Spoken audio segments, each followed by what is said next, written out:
Бид соус арх болон цуу борлуулад 100 жил, Окономи соус үйлдвэрлээд 70 жил болж байгаа компани.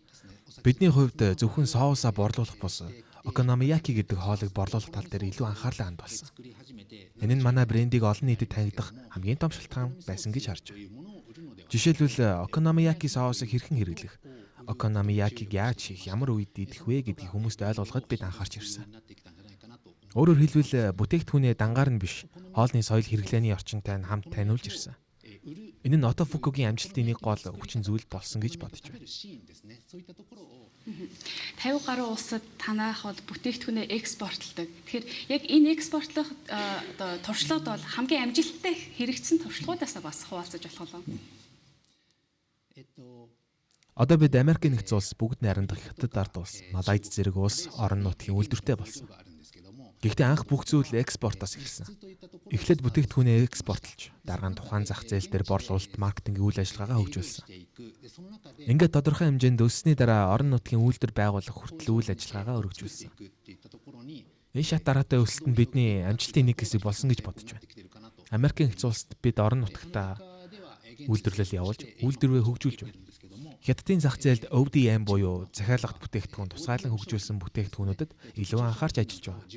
Малайзийн хувьд халаал бүтээгдэхүүнүүдийг голлон борлуулж худалдааны сувгаа өргөжүүлж байгаа нь амжилтанд хүргэж байна. Мөн Солонгосын зах зээл дээр бид нэлээд эртнээс борлуулалтын үйл ажиллагаагаа идэвхтэй явуулж эхэлсэн. Нэг нэгээр нь дэлгүүр бүрээр нь хэрэглэгч бүрт хүргэх байдлаар бүтээгдэхүүнээ танилцуулж ирсэн. Өнөөдөр Солонгос бол манай экспортын хувьд томоохон хувийг эзэлдэг зах зээлийн нэг болсон. Энэ нь олон жилийн тууштай нарийн борлуулалтын ажлын үр дүн гэж бодож байна.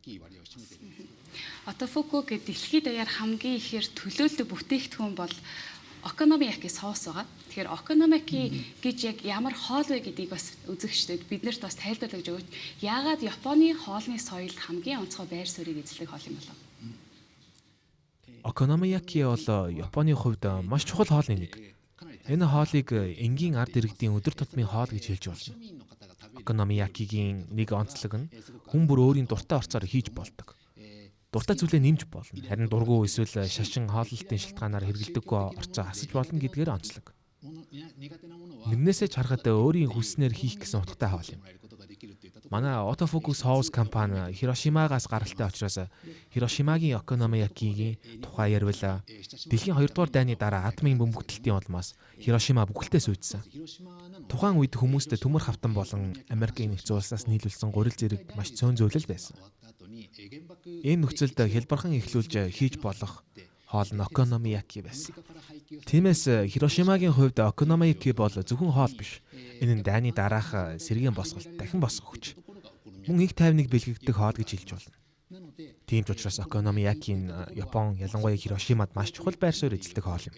Сүүлийн жилүүдэд бол Япон хоол олон улсад нэлээд эрчимтэйгээр бас тэлж байгаа. Зах зээл ч гэсэн нэлээд эрчимтэйгээр зөвхөн одоо Монгол гэлтгүүгээр олон улсад бас тэлж байгаа шүү дээ. Тэгэхээр энэ хандлагыг харахад Otofocогийн олон улсын бизнес экспортод одоо өсөлтөнд нөлөөлж байгаа зүйлийг яг юу гэж үзэж байгаа вэ? Сүүлийн үед Япон хоол дэлхийд даяар улам танигдж байна гэж бодож байна.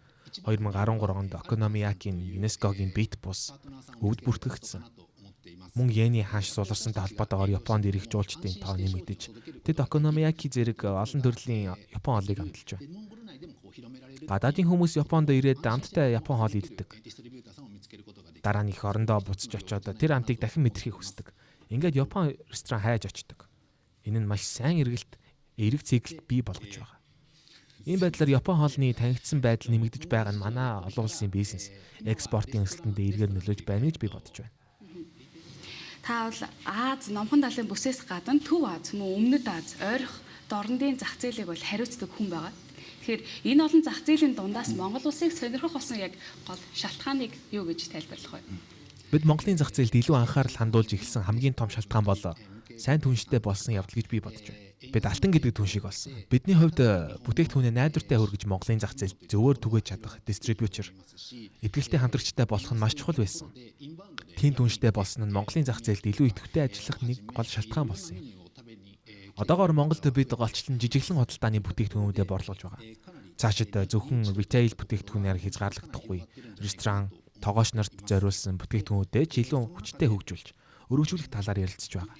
Монголчуудын хоол хүнсэнд махан бүтээгдэхүүн бол зохилдог байгаа шүү дээ. Тэгэхээр таны бодлоор отофукугийн соусууд Монголын уламжлалт хоолтой ер нь хэр зохицож байгаа вэ? Дээрээс нь хэрэглэгчдэд бас ямархуу шинэ амтыг санал болгож чадаж байгаа вэ? Энэ тал дээр ер нь энэ бүтээгдэхүүн Монголд орж ирснээр хэр өөрчлөгдөж байгаа гэж та бодож байна? Монгол хоол бол орц түүхийн эдийн өөрийнх нь амтыг тодтогдог хоол гэж би харж байгаа. Тиймээс отофуку соусын ногоо, жимс амтлагч халуун ногооны тэнцвэртэй амт нь Монгол хоолнд шинэ өнгө, шинэ акцент нэмж чадна гэж би бодож байгаа. Мөн Монгол хоолнд чанах, жигнэх, удаан болгох төрлийн хоол олон байдаг. Манай Okonomiyaki соусыг ийм төрлийн хоолнд ашиглавал амтыг илүү гүн, баялаг болгох боломжтой. Өөрөөр хэлбэл хоолнд коку буюу амтын гүн, өтгөн мэдрэмж нэмнэ.